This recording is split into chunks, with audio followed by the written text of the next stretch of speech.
13. Morel Tyler. A group of men were hanging out in an apartment in Kokomo, Indiana in October 2022 when a masked man entered the unit and attempted to rob them at gunpoint. Instead, the victims knocked the gun away and pinned the intruder to the floor. The suspect pulled out another gun and shot it, but thankfully nobody was hurt. One of the victims used his own gun to subdue the intruder. Police arrested 18-year-old Morel Tyler on suspicion of felony burglary after taking him to the hospital for multiple facial lacerations and other injuries.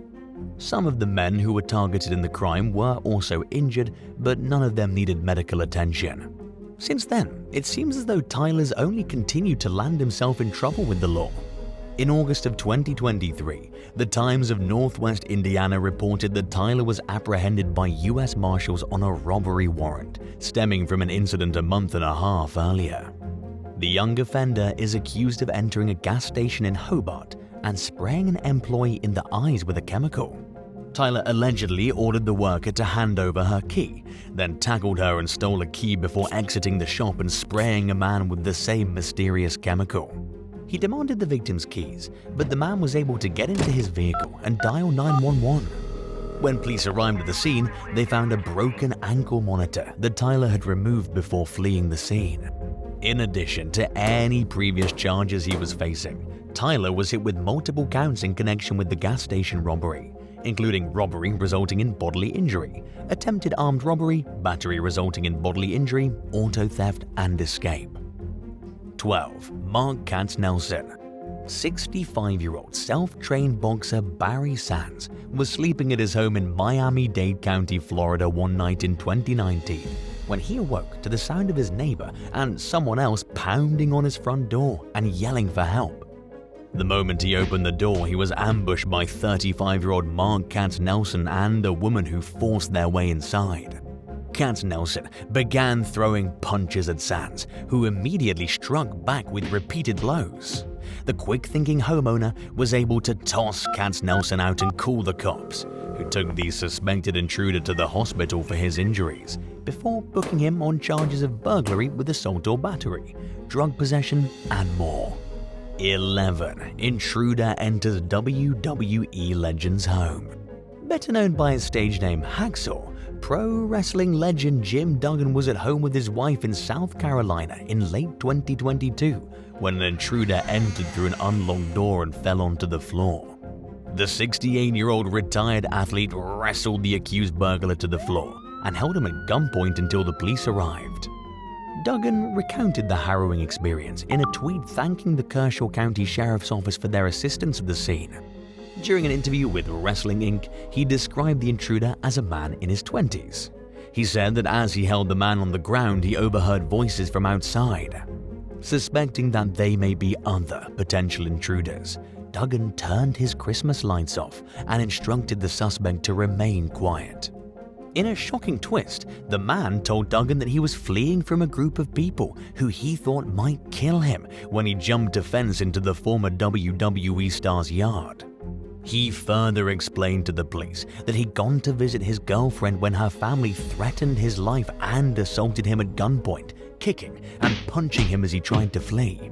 After escaping, he ran into Duggan's house in a desperate attempt to avoid being attacked again. Given the circumstances of the situation, Duggan chose not to press charges against the man and said that he was glad nobody got seriously hurt throughout the ordeal. 10. Elderly Lady Ninja takes down drunk intruder. Standing at less than 5 feet tall and weighing just 100 pounds, 67-year-old Lorenza Marujo hardly seems like the type to fearlessly take down a home intruder who dwarfs her in size. But, as they say, looks can be deceiving. The pint-sized senior citizen has over 20 years of martial arts training under her belt and is a black belt in jiu-jitsu. And when a 59-year-old intoxicated man showed up at her doorstep in Fontana, California in 2020, she sprang into action without a second thought. It all started when the suspect, who happened to be a handyman who lived at the same senior living complex, entered Marujo's third-floor apartment and said he was looking for his girlfriend. He tried to grab Marujo, who in turn grabbed a baseball bat and warned the intruder to back off or she would hurt him. The suspect ran off, but Marujo wanted to make sure he didn't target anyone else in the building. She ran down to the first floor, where she overheard her friend and the mother of the suspect's girlfriend, 81-year-old Elizabeth McCrae, screaming from inside her apartment. Marujo dialed 911 while entering the apartment and used her skills to trip the suspect, later identified as Donald Robert Prestwood. She told the San Bernardino Sun that after Prestwood fell, he held McCrae down with his legs. She fought him off of the elderly woman by bending his fingers back and jamming her elbow into his sternum twice. Once she got Prestwood off McCrae, Marujo held him to the ground while digging her knee into his chest, while putting one hand around his neck and using the other to scrunch his mouth. Police arrested Prestwood on suspicion of elder abuse. In the meantime, Marujo was happy to demonstrate how she handled the 5'10", 170-pound suspect, whose case appears to be ongoing. Law enforcement commended Marujo for her brave reaction to the situation, but cautioned the public against doing the same due to the obvious risk of getting hurt. 9. Joseph Ridge. Instead of shying away from danger when a man broke into her house in April 2022, a high schooler named Avery Cormier stepped up to the occasion and took action to stop the crime in progress. The straight-A student later told local station WLBT that she awoke to the sound of footsteps in her Middleborough, Massachusetts home. Cormier initially thought it might be her mum, but she quickly realized that this wasn't the case. After noticing someone who appeared to be stealing items, she grabbed 2 steak knives from the kitchen and confronted the intruder, yelling at the top of her lungs to get out of the house. As the suspect ran away and sped off in a vehicle, Cormier grabbed her phone and recorded him fleeing. She then dialed 911 and shared footage of the getaway with responding officers, who were able to get the car's license plate number from the video.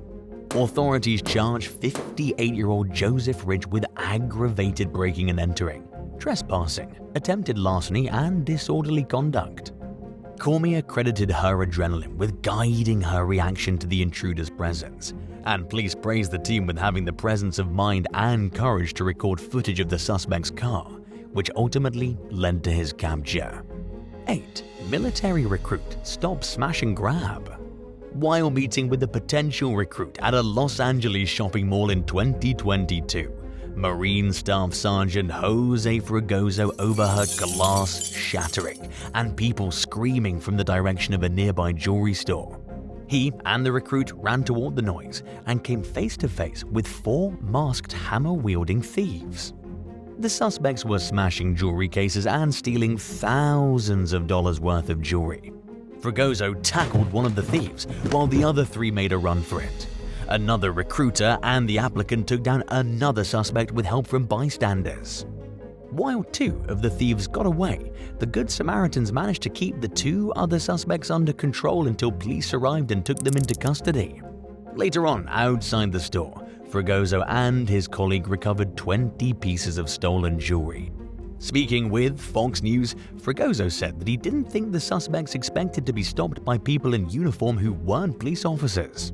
He said that his superiors commended him for handling the situation with the composure and integrity that reflect the values of the U.S. Marines. 7. George Kinnear. 63-year-old Rosie Ann Gibson and her 26-year-old nephew Christopher Brown were working at a newsstand in Glasgow, Scotland in 2021 when a masked man entered the store with a claw hammer and demanded cash. Instead of complying with his demand, Christopher leapt over the counter and tackled the thief to the floor. Rosie Ann rushed over to help and pulled the suspect's mask off. She recognized him as a previous customer. And while the grandmother only stands at 4 feet 11 inches tall, she proved that she was tougher than she seemed as he helped Christopher pin the thief into place until the police arrived. A bystander took the claw hammer away from the suspect. Authorities charged George Kinnear with attempted robbery and threatening violence. Responding officers discovered a knife in his possession. Speaking with the Daily Record, Rosie Ann said the incident left her shaken and caused her to change a lot of her habits.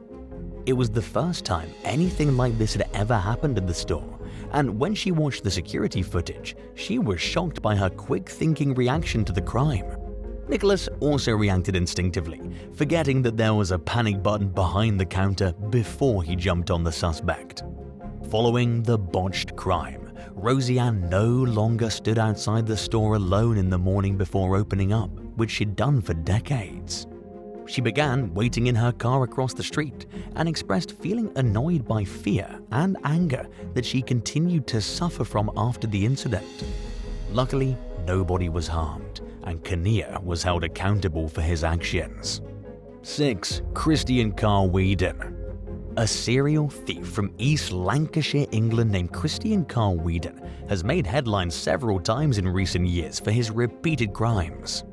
In 2020, the Lancashire Telegraph reported that Whedon had been sent back to prison after being released for previous crimes when he was connected to DNA on a cigarette that was left behind at a crime scene. Whedon admitted to stealing a bike and a pair of sunglasses and having methamphetamine in his possession. He received a 26-week sentence, but it wouldn't be his last time in the slammer. By then, he already had a lengthy history of theft convictions, and the judge was in no mood to see him again anytime soon. Just 5 days after being released on bail the following year, Whedon was back behind bars on theft, vehicle interference, and criminal damage charges. He admitted to stealing musical equipment from a musician's vehicle outside a bar, where the performer had left it overnight with plans to retrieve it the next day. While at the pub assessing the situation the next day, the musician William Strahan spotted Whedon putting some of his belongings in a taxi. Strahan went outside and confronted Whedon, and the pair got into a violent struggle before Strahan was eventually able to subdue the thief. He flagged down a passing cop, and Whedon was taken back into custody. The judge released Whedon, and just 5 days later he was seen trying to steal from a car and smashing the window of an oldie store. Left with no other choice, the judge revoked Whedon's bail and ordered the serial thief to finish serving his original prison sentence. 5. Stephen Shepherd. One evening in 2016, 75-year-old John Moles noticed a man approaching his home in Salton, Washington. He expected the stranger, later identified as 25-year-old Stephen Shepherd, to knock on the door, but instead, Shepherd smashed a window using a crowbar and then struck Moles in the head while demanding his car key. Moles ran into his bedroom, where he attempted to grab his gun and defend himself with it. But the intruder caught up with him and continued to beat him over the head with the crowbar before stabbing him in the abdomen with an 8-inch knife. John's wife, 80-year-old Barb Moles, overheard the commotion from outside and went to go see what was going on. She found John on the floor, saying that he'd been stabbed, and could hear Shepherd going on about the car keys he wanted to steal. Barb snuck into her bedroom as the suspect walked around the house and quickly grabbed her gun. She went back out into the hallway and heard what sounded like Shepherd rummaging through a medicine cabinet. Just moments later, Shepherd emerged into the hallway and charged at her. Left with no other choice if she wanted to save her own life, Barb pulled the trigger. Shepherd continued charging toward her, so she pulled the trigger 3 more times. After realizing Shepherd was dead, Barb dialed 911. John was rushed to the hospital, where he underwent emergency surgery for severe injuries but thankfully survived. Authorities declined to charge Barb Moles after determining that the shooting was a justified case of self-defense. She told local station Como that she never anticipated having to shoot someone at any point in her lifetime, but that she'd do it again in a heartbeat to protect herself and her family. 4. Marlon Stewart. 37-year-old Marlon Stewart committed 13 crimes in a 20-minute span during a robbery spree in West Yorkshire, England in July of 2022. It started when he threatened 3 young men and stole 2 of their cell phones. He proceeded to demand money from a worker at a store before threatening a civilian and stealing their car. From there, Stewart went to another shop and threatened the cashier at gunpoint. 61-year-old store employee Niall Strannings was mopping the floor when the attempted robbery occurred. While attempting to subdue Stewart into a headlock, he was struck twice in the head with a bottle. As the men wrestled over Stewart's gun, it began falling apart. It would later become apparent that the weapon was a plastic toy. The thief managed to break free and fled the scene without stealing anything, but was soon captured by police and arrested on 4 counts of robbery, 1 count of attempted robbery, 5 counts of having a gun while committing a robbery, assault resulting in actual bodily harm, driving while disqualified, and driving without insurance. Law enforcement credited Strannings with protecting his female co-worker and for the suspect's face being captured on CCTV, which enabled authorities to identify him. Stewart was sentenced to more than 10 years in prison, followed by 5 years of supervised release. 3. Blind reporter thwarts robbery. BBC reporter Sean Dilley is congenitally blind, meaning he was blind at birth. He relies on a service dog to help him get around, but is otherwise able to live independently. When someone on a bicycle rode by and swiped his phone out of his hand one day in London in 2022, he instinctively reacted by jumping on top of the thief. In a series of tweets, Dilley described how he knocked the suspect off his bike, got his phone back, and safely detained him while calling the police. The reporter let the suspect go after onlookers came by to help, noting that he didn't want to injure the man. He then carried on with his day, and while he sustained some cuts and bruises, Dilley was otherwise okay. In his social media post, he wrote that he believed he was targeted because he's blind, but as the thief learned, it was the wrong day, wrong blind person. Dilley later admitted that he took a risky move by tackling the thief, and that in most cases it's probably not worth it, but he was glad he chose to do it even though the suspect got away. Following the robbery, the Metro Police said that they were planning to review security footage in hopes of identifying and arresting the suspect. 2. Blake Grady. In a harrowing act of bravery that was captured on camera in May of 2023, a father tackled his own son who was suspected of committing a hit and run in Durham, North Carolina. According to the sheriff's office, Blake Grady fatally struck a 61-year-old woman on a bicycle. Police body cam footage showed Grady attempting to flee in his vehicle and then on foot as deputies chased after him. One of the deputies caught up with Grady and took him to the ground with the help of 3 bystanders. In the background, the deputy could be heard saying that the suspect was intoxicated and had flipped his car in a ditch. After putting Grady in the back of the vehicle, it was revealed that his father was one of the Good Samaritans who helped apprehend him. Grady's father could be heard identifying himself to a deputy, who told him the situation was under control and to go back inside.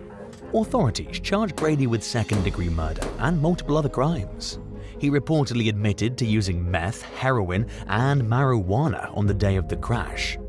In addition to the victim who died, 1 deputy was injured in the ordeal. At the time of his arrest, Grady already had 40 prior convictions under his belt, including 2 DWIs.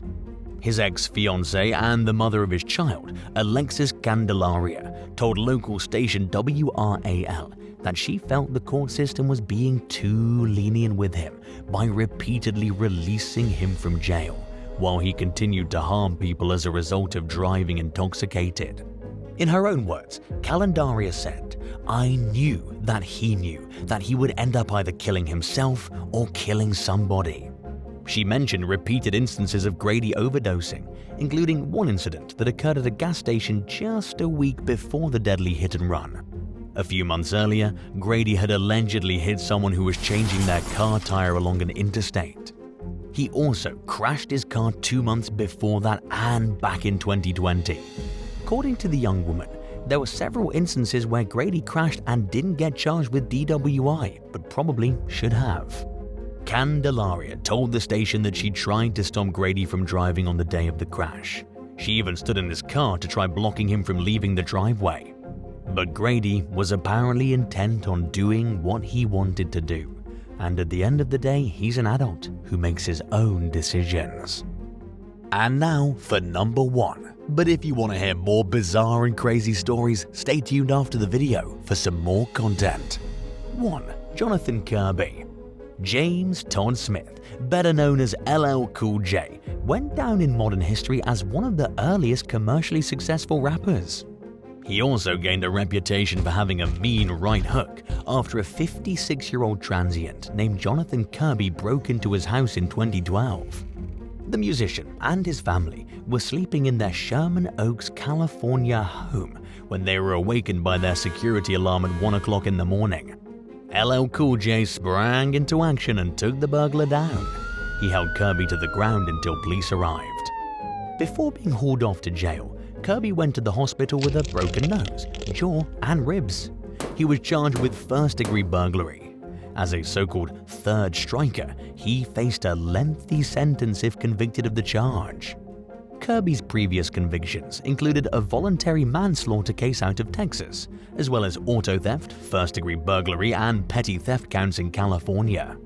If convicted of burglarizing LL Cool J's house, he faced a sentence of 38 years to life. While the outcome of the case is unclear, records show that there are no prisoners by the name of Jonathan Kirby in the California or federal prison systems. Number 12. The Dating Game Killer. Rodney Alcala had a respectable track record at first glance. He was extremely intelligent, earning him a place at prestigious colleges, including UCLA and New York University, during the 1960s. And in the early 1970s, Alcala worked as a counselor at a children's camp and for Blue Cross Blue Shield. By then, he'd been medically discharged from the U.S. Army for troubling behavior, as he was accused of assaulting several young women, disobeying orders, resisting authority, and going AWOL. His commanding officer described him as vindictive and manipulative, and a psychiatrist diagnosed Alcala with antisocial personality disorder. But he managed to avoid any scrutiny outside the military for his actions. By the time Alcala appeared on the TV show The Dating Game as an eligible bachelor in 1978, he'd already killed an unknown number of people, mostly women. At the time, he was working for the Los Angeles Times during the day. Alcala claimed to moonlight as a photographer, but in reality, he was luring young girls into secluded places for photo shoots and attacking them. While he'd gotten away with the murders, Alcala had spent time in prison for assault and was on parole, which the TV show's producers would have known if they'd run a background check on him. But they didn't, and he was extremely good at acting like a normal or even desirable guy. Bachelorette Cheryl Bradshaw even chose Alcala out of 3 contestants who were featured on the episode. Alcala had promised Bradshaw an unforgettable date, but Cheryl got a funny feeling that she couldn't ignore while she was talking to him backstage after the show. And she later told the Sydney Telegraph that Alcala acted creepy. Bradshaw ultimately decided not to go out with him and would eventually realize that her decision to trust her intuition likely saved her life. Authorities finally caught Alcala the following year after friends of one of his murder victims, Robin Samso, provided police with a physical description of a strange man who'd approached them shortly before Samso's death. A composite sketch was circulated, and Alcala's parole officer recognized him.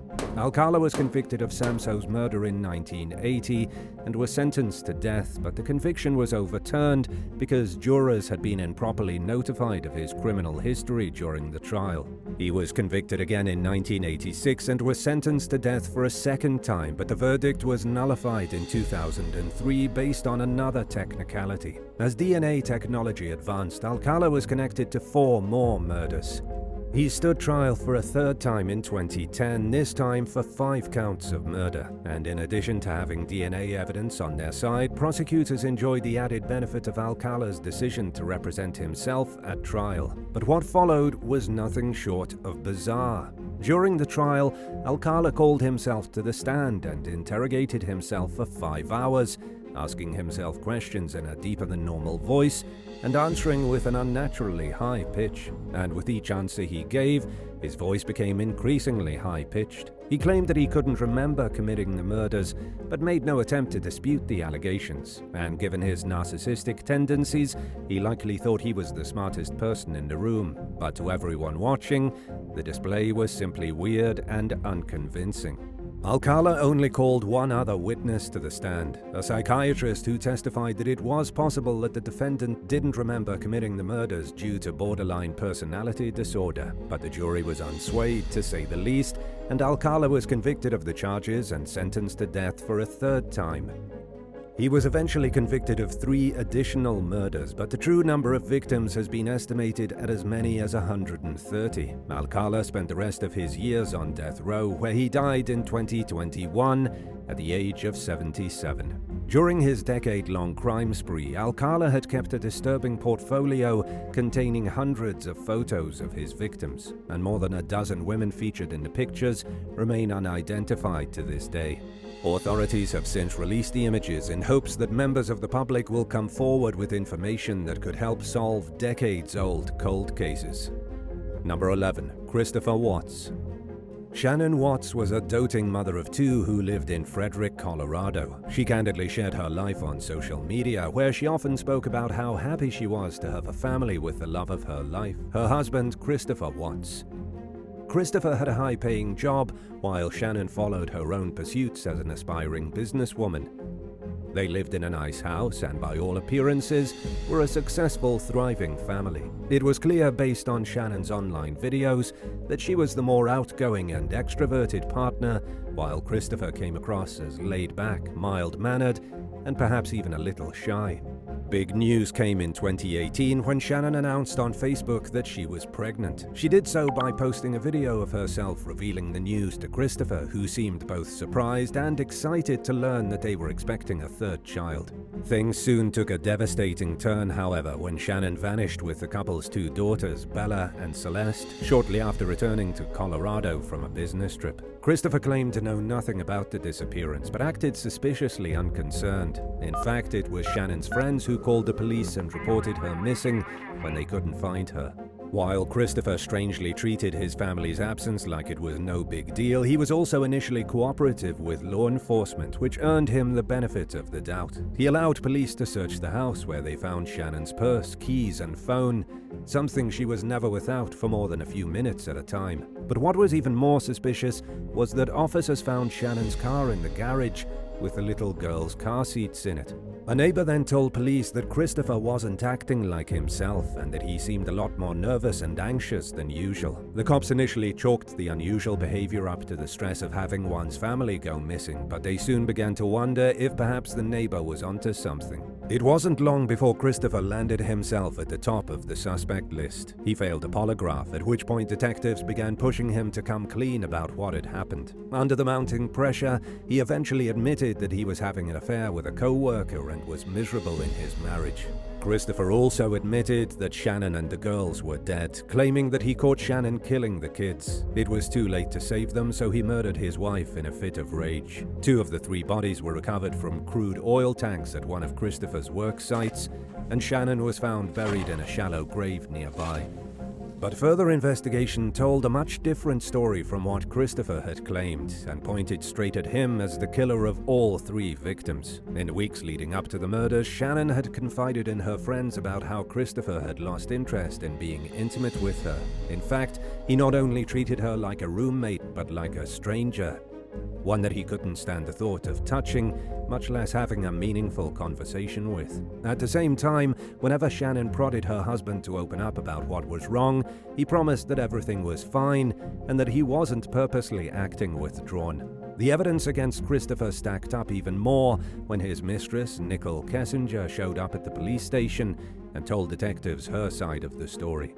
She said that Christopher had told her he was in the process of getting a divorce and that from her understanding they were boyfriend and girlfriend. They were planning on being together forever, but once the truth began to unfold, Nicole was compelled to do the right thing and cooperate with law enforcement. Nicole was ultimately cleared of any involvement in or knowledge of the murders. In fact, she was utterly sickened and devastated that Christopher slaughtered his family in order to pursue a future with her. After fulfilling any obligations related to the case, Nickel moved away and changed her identity to escape the publicity and notoriety that came with her position in the situation. After months of maintaining his innocence, Christopher Watts took a plea deal and admitted to the murders in exchange for having the death penalty taken off the table. He was sentenced to 3 consecutive and 2 concurrent life terms, which he's serving out at a prison in Wisconsin after having his safety threatened repeatedly by prisoners in Colorado.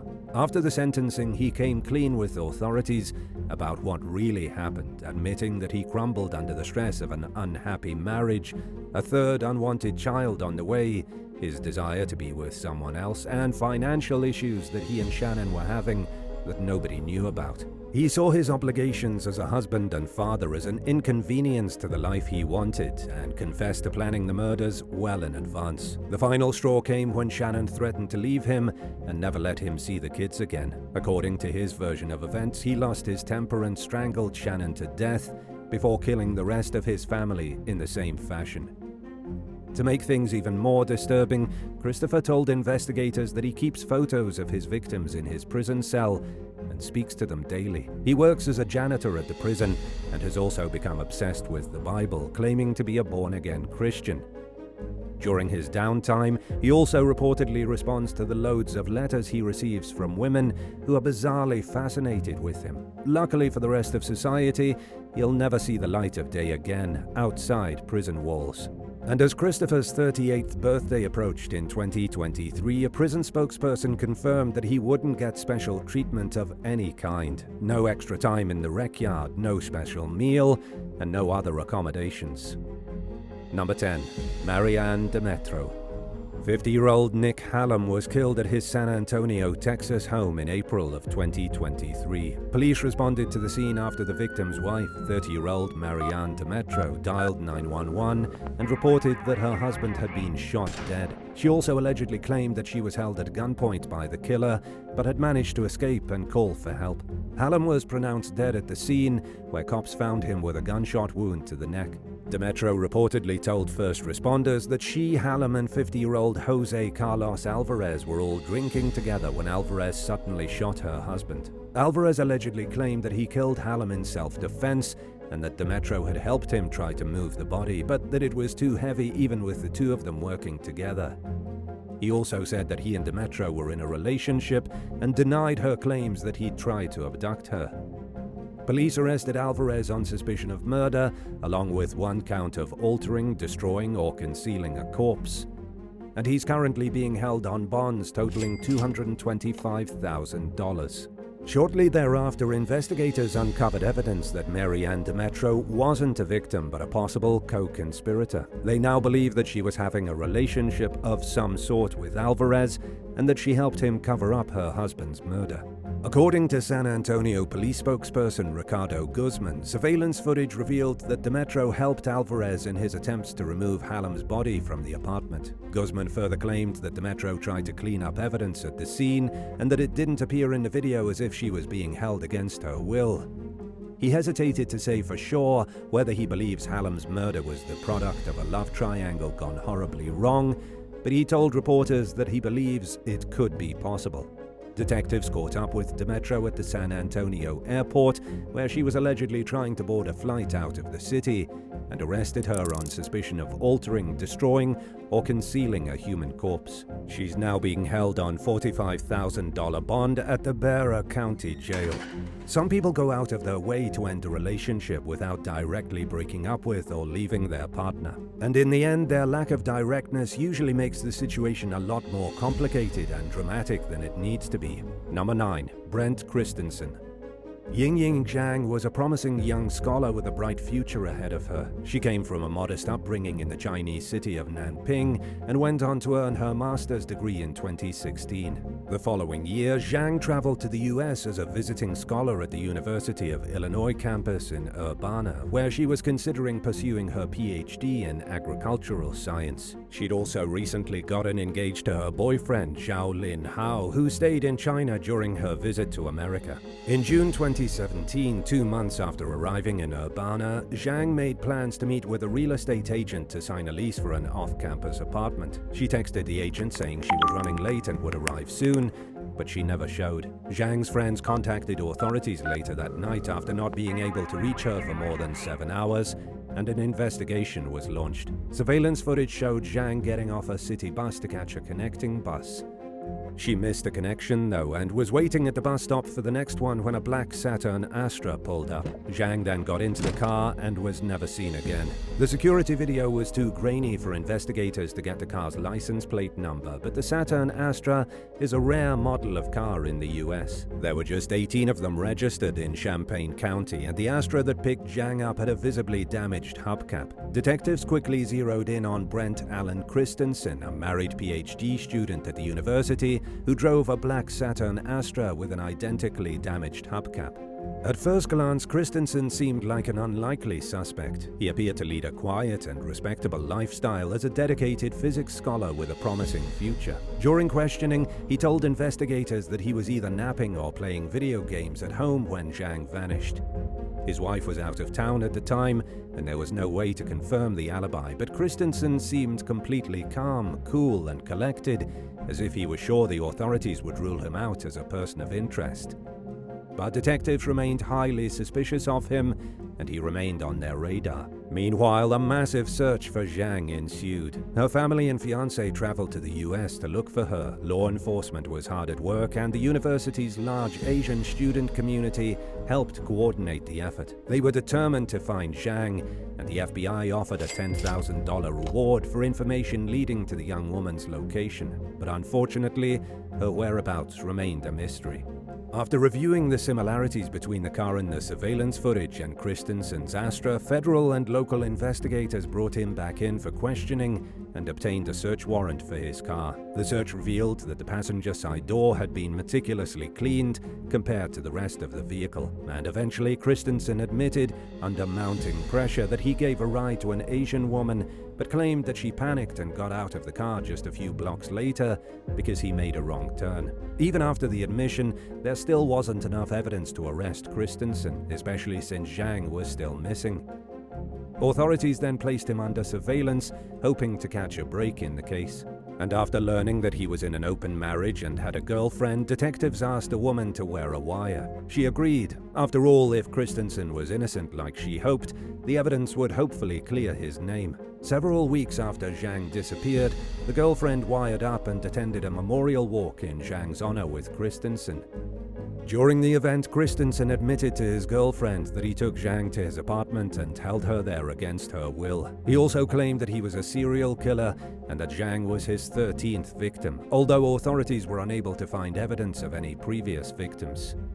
Christensen was federally charged with kidnapping resulting in death and lying to the FBI, but he pleaded not guilty to the crime. Zhang's body still hadn't been found, but based on the evidence, prosecutors accused Christensen of beating the young woman with a baseball bat and decapitating her. They claimed he spent months planning to abduct and kill someone, and that he wanted the notoriety that comes along with being a known killer.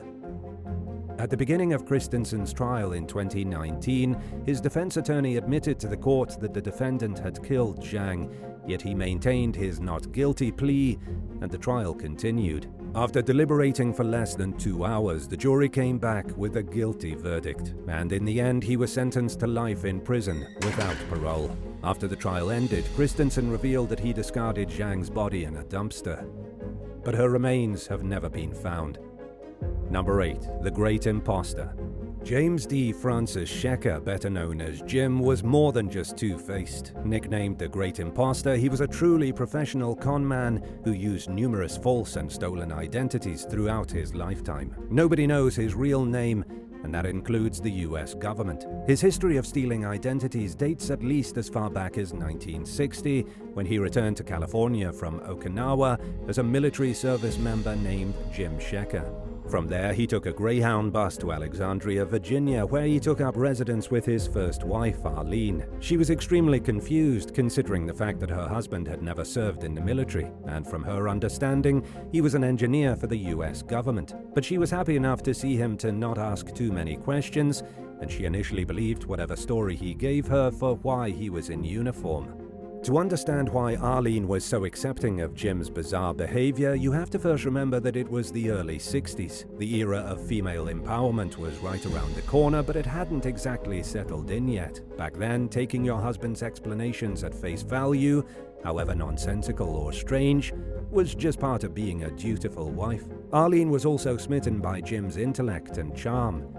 He spoke multiple languages, including French, Chinese, Japanese, Spanish, Tagalog, and of course English. And he also had the cooking skills of a gourmet chef and was an experienced traveler who doted on his wife the way many women only ever dream about.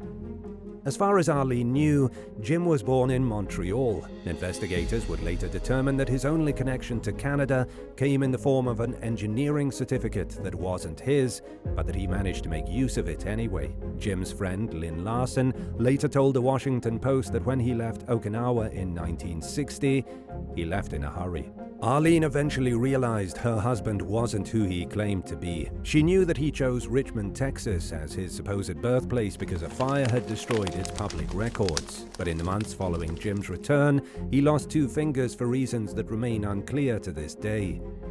He also began writing an autobiography that cleverly told his life story without giving away any identifying details about his real name or background.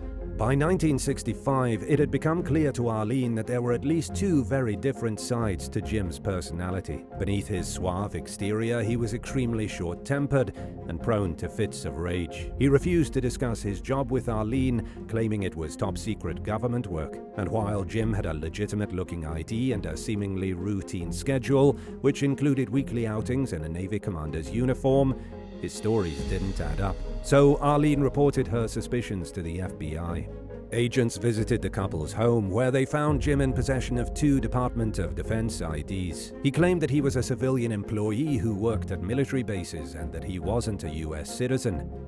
Jim also admitted that the Navy uniform he wore wasn't really his, and that he'd bought it second-hand. The feds were completely stumped when they tried to run a background check on him and found no record of his existence, period, including his birth and work history. And because there was no evidence that Jim was making money through his impersonations, the FBI declined to pursue criminal charges.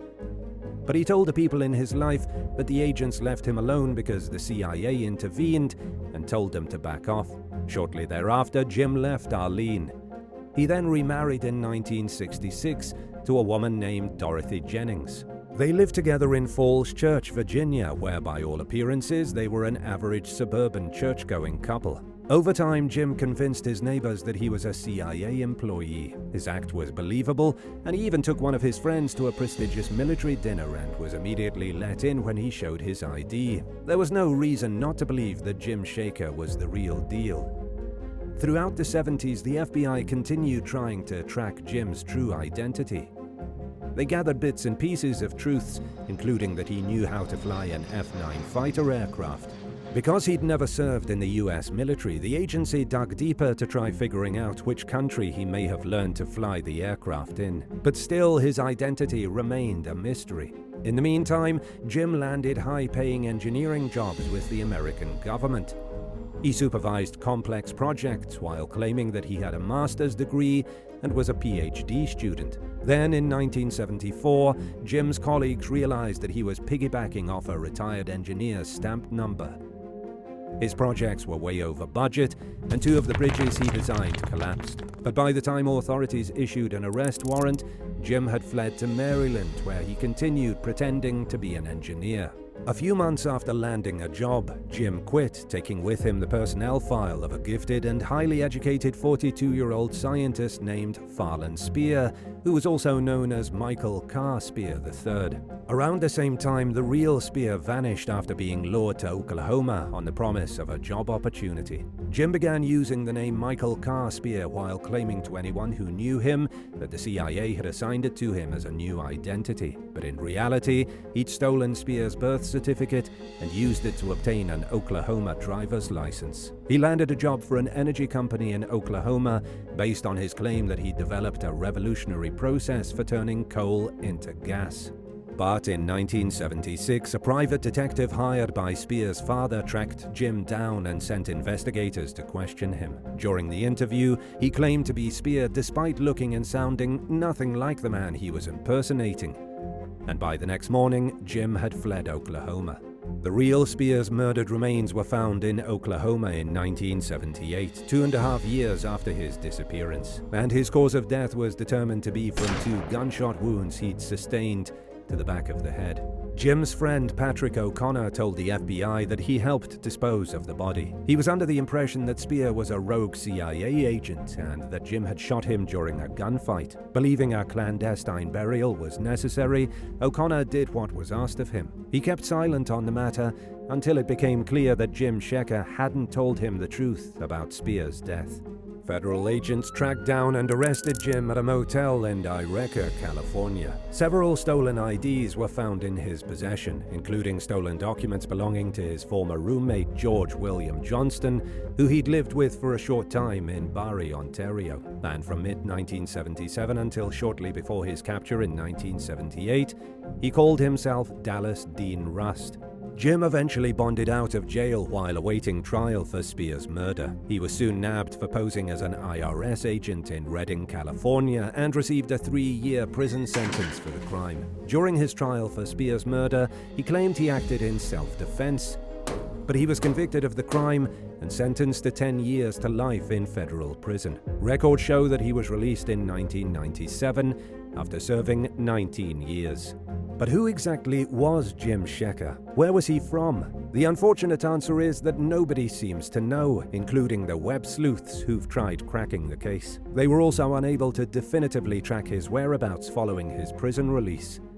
It's highly unlikely that Jim is still alive, but if he were, he'd be extremely old. It's unclear when and where he passed away, given his tendency to use aliases. Assuming he continued to use the name Jim Shecker, there are several obituaries from around the country that could belong to him. So even in death, he continues to live up to his reputation as the Great Imposter. Number 7. John List. During the fall of 1971, residents in a Westfield, New Jersey neighborhood noticed that nobody had come or gone from the family home of 46-year-old accountant John E. List for several weeks, although some of the lights were still on.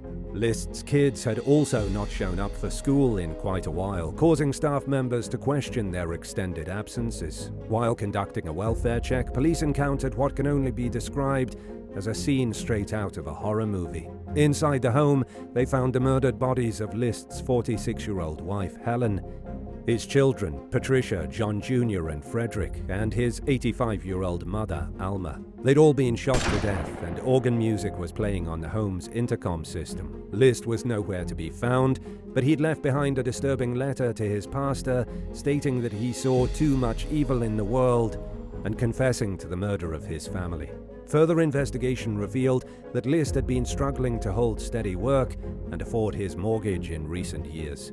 He'd also started taking money from his mother's bank account to support his family. Shortly after the bodies were discovered, List's car was found outside JFK International Airport in Queens, New York. The FBI quickly got involved, but failed to detect any trace of List in the US or abroad. It was almost as if he'd vanished into thin air. After failing to turn up any signs of List for 18 years, law enforcement turned to America's Most Wanted for help. The show's producers hired a forensic sculptor who created a rendition of what List might look like nearly 2 decades after he was last seen in New Jersey. A criminal psychologist was also brought on board.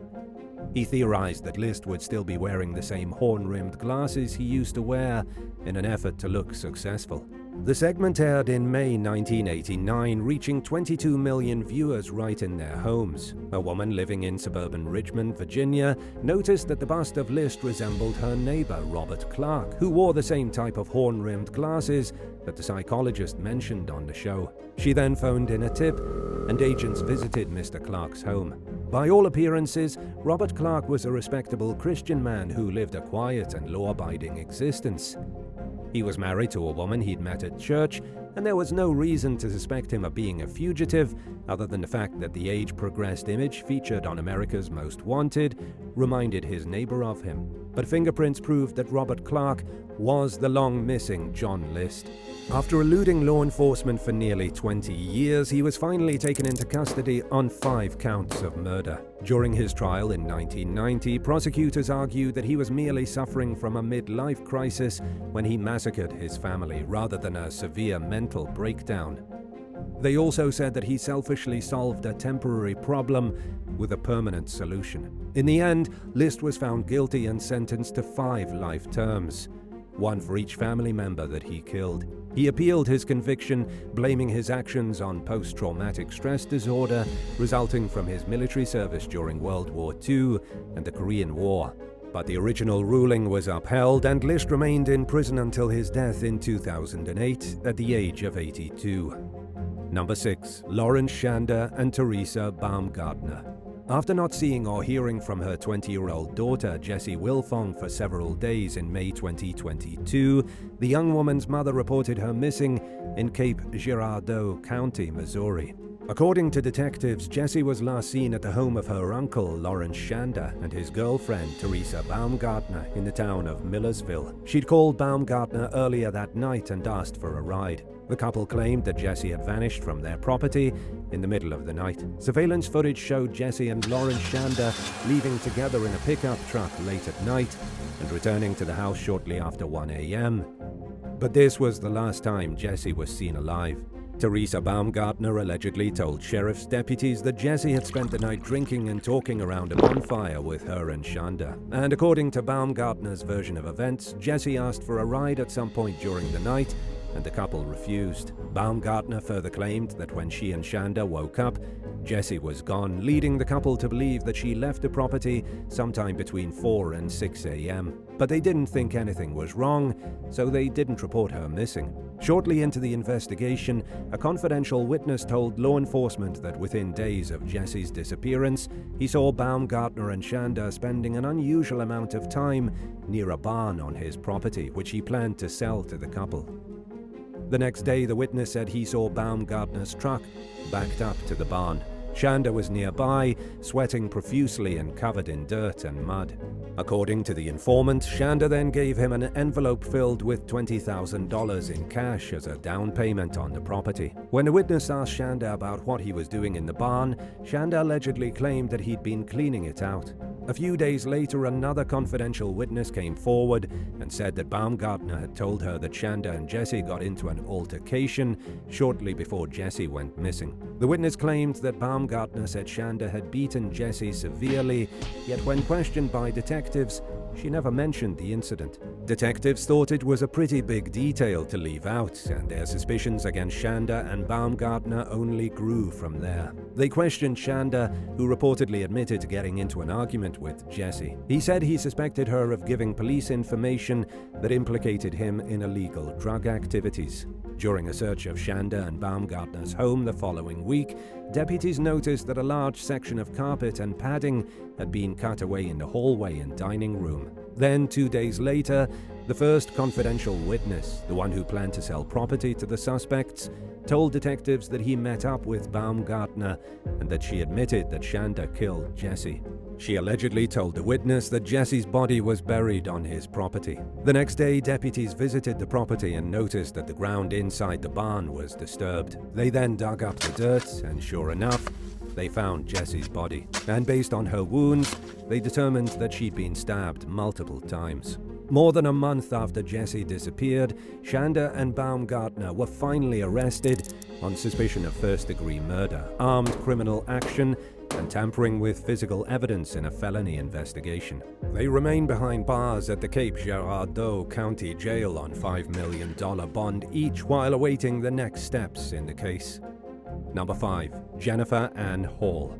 As a respiratory therapist, Jennifer Ann Hall's job was to help people who struggle with breathing and cardiopulmonary disorders and illnesses, and as a medical worker, she took an oath to never do any harm to her patients. Early on in her career, she was employed at Hendrick Medical Center, a 49-bed hospital in Chillicothe, Missouri. In the 5 months Hall spent working at the facility from late 2001 to early 2002, 18 patients suffered cardiac or respiratory arrest. 9 survived, and the other half died. But even for a respiratory hospital, this was a staggeringly high number of medical emergencies and deaths. On average, just 1 patient died at Hendrick every year from cardiac arrest before Hall began working there. All signs pointed toward her possibly having something to do with this sudden spike in cardiac events. So after the 9th death, Hall was put on administrative leave, effectively ending her employment at Hendrick. In 2010, several surviving families filed a wrongful death lawsuit against Hall. It took 2 more years before authorities finally launched an investigation in 2012. The investigation carried on for years, and Hall knew she was at the center of it. In 2015, she denied any accountability, telling the Kansas City Star that her name was just thrown out there for horrifying reasons. But finally, in May of 2022, 20 years after the bizarre spate of patient deaths, Hall was charged with first-degree murder for the death of 75-year-old Fern Franco, who passed away at Hendrick in 2002 while hospitalized with pneumonia. A nurse found Franco unable to breathe and was unable to revive her. The elderly woman had morphine and succinylcholine in her system, which was troubling since neither drug was prescribed to her. According to a probable cause warrant, the succinylcholine would have paralyzed Franco's muscles, causing her to suffocate to death while conscious. While behind bars on the first pending murder charge in early 2023, Hall was charged with another count of first-degree murder in connection with the death of 37-year-old David Wesley Harper, who was hospitalized at Hendrick in 2002 with bronchitis. After 2 days of steady improvement, his condition took a sudden turn for the worse. By the time staff members found Harper, he was severely brain damaged from a lack of oxygen, and in the end, the team was unable to revive him, and he died from his injuries. Hall claimed she wasn't near Harper around the time of the incident, but records would later put her in his room twice within 25 minutes of his death. And a vial of succinylcholine was found in Hall's pocket, even though she wasn't authorized to administer the drug. After Hall's arrests, her defense attorney Molly Hastings told Law and Crime that the charges weren't based on new evidence. She said she looked forward to defending Hall in court. But the case took an unexpected turn in April 2023 when, after maintaining her innocence for over a decade, Hall pleaded guilty to 2 counts of first-degree involuntary manslaughter and 1 count of second-degree attempted assault. As part of a plea deal, she admitted to recklessly but not intentionally causing the death of Fern Franco and an 82-year-old World War II veteran named Koval Gann. Hall also admitted to putting insulin into the breathing apparatus of a patient named Norma Pearson, who died in 2011. She wasn't required to accept responsibility for David Harper's death, though, and the murder charges against her were dropped. At the moment, Hall faces up to 18 years in prison and is currently awaiting sentencing from behind bars at the Clinton County Jail. Number 4. Jeffrey Scullin Jr.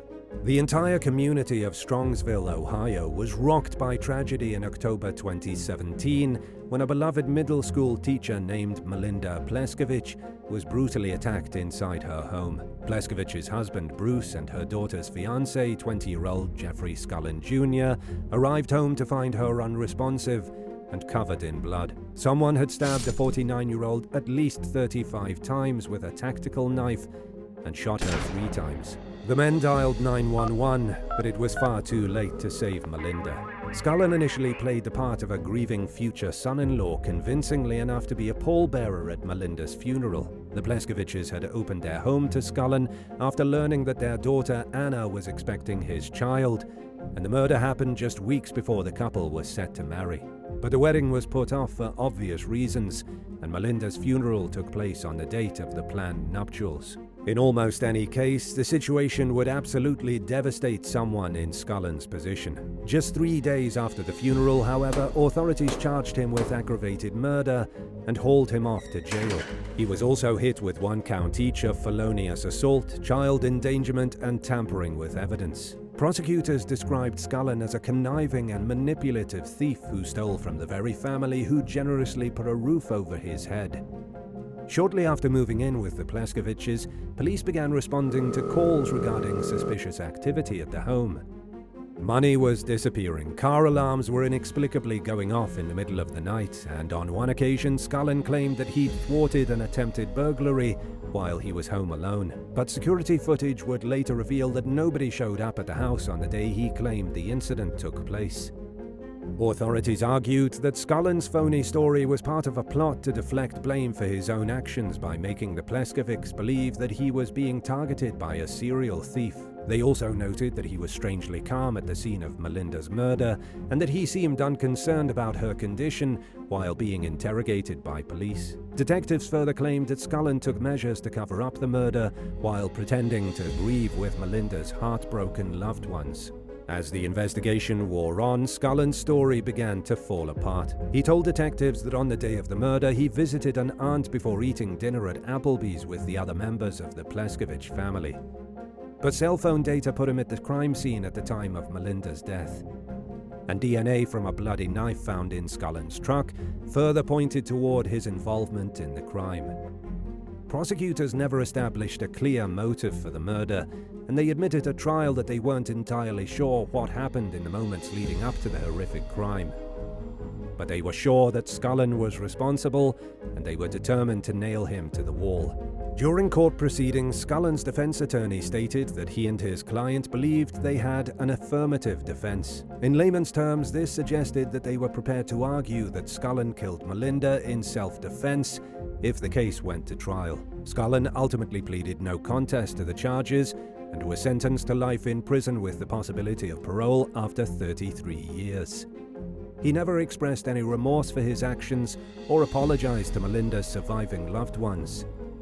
And while handing out the punishment, the judge who oversaw the case mentioned that she was particularly saddened about the fact that Melinda and Bruce's teenage son, who has Down syndrome, didn't understand that his mother was gone forever.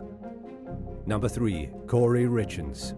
Corey Richens is a mother of 3 and real estate agent from Utah who suddenly became widowed in early 2022 when her husband, 39-year-old Eric Richens, died under mysterious circumstances. The couple were celebrating Corey's sale of a house when they fell asleep, but several hours later Corey dialed 911 and said that she awoke to find Eric unresponsive and cold to the touch. She told police that she made her husband a Moscow Mule, which he drank in bed, but that she had no idea why or how he might have ended up in such a precarious state. Eric was unfortunately pronounced dead at the scene. Police launched an investigation, but answers didn't come quickly. The probe was still ongoing a year after Eric's death when Corey published a children's book she wrote to help her sons process the loss of their father. The story is about a little boy who loses his dad but is comforted by the reminders of his father that surround him. Richens' book received national media attention, but in the meantime, the investigation continued. People who followed the story were shocked when authorities charged Corey with Eric's murder in May 2023, just a few months after her book came out. According to detectives, Corey lied about not using her phone after she found Eric unresponsive.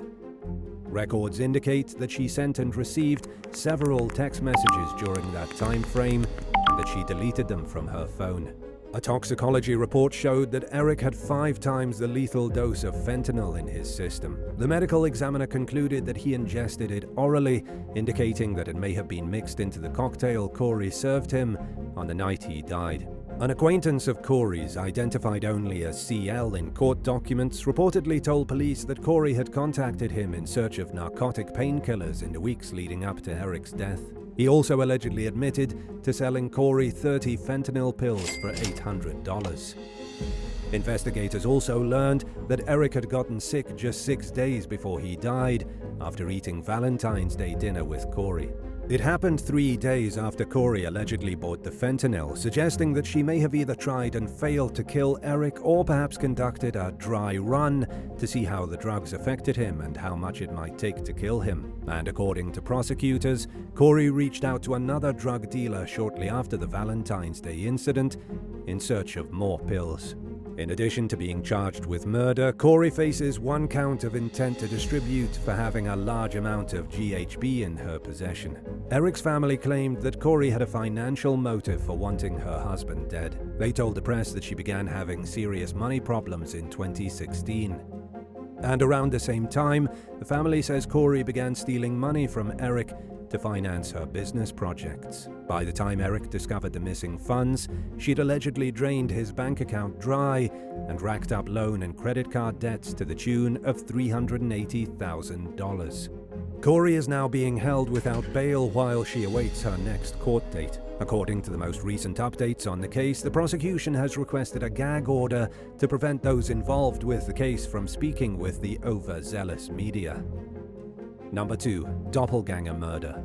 This case may seem too bizarre to possibly be real, but believe it or not, it is. It all started in August 2022 when German authorities discovered an abandoned Mercedes-Benz in a wooded area in Ingolstadt with a woman's body inside. And unfortunately, she'd been stabbed more than 50 times.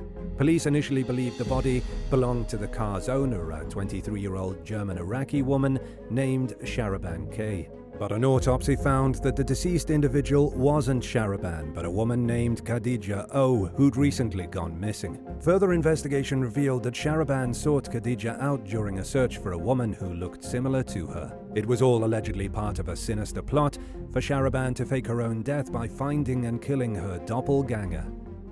A search of Sharaban's social media activity only furthered law enforcement's belief that this was her plan all along.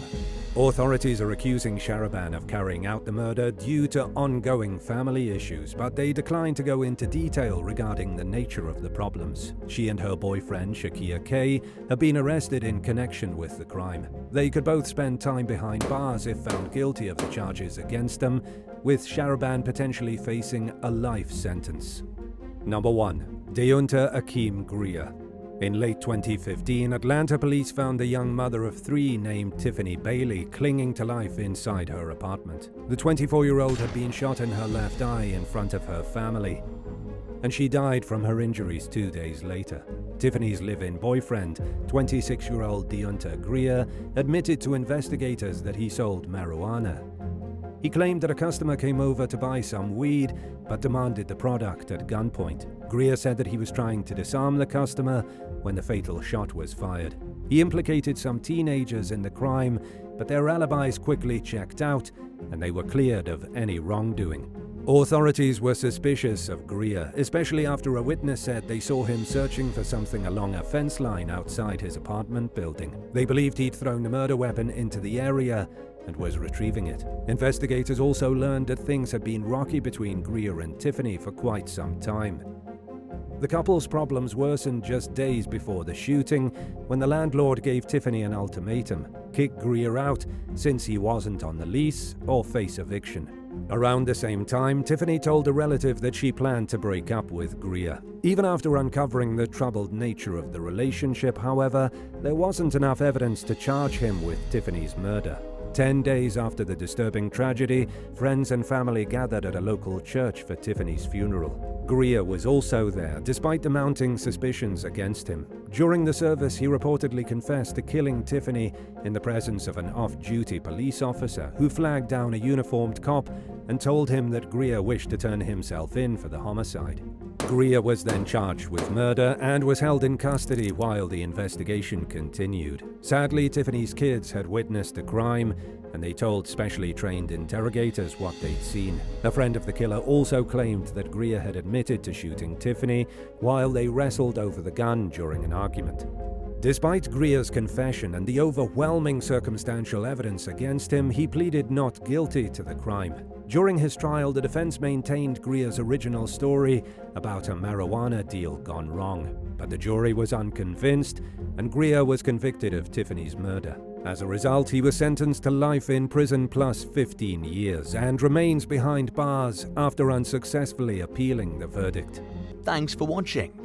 If you had the opportunity to stop someone from burglarizing your neighbor's house, but somehow knew ahead of time that you would probably get hurt doing it, would you spring into action, or would you stand by and dial 911, knowing that he might not get caught if he got away? Let us know in the comments below, and remember to subscribe. See you soon. Bye.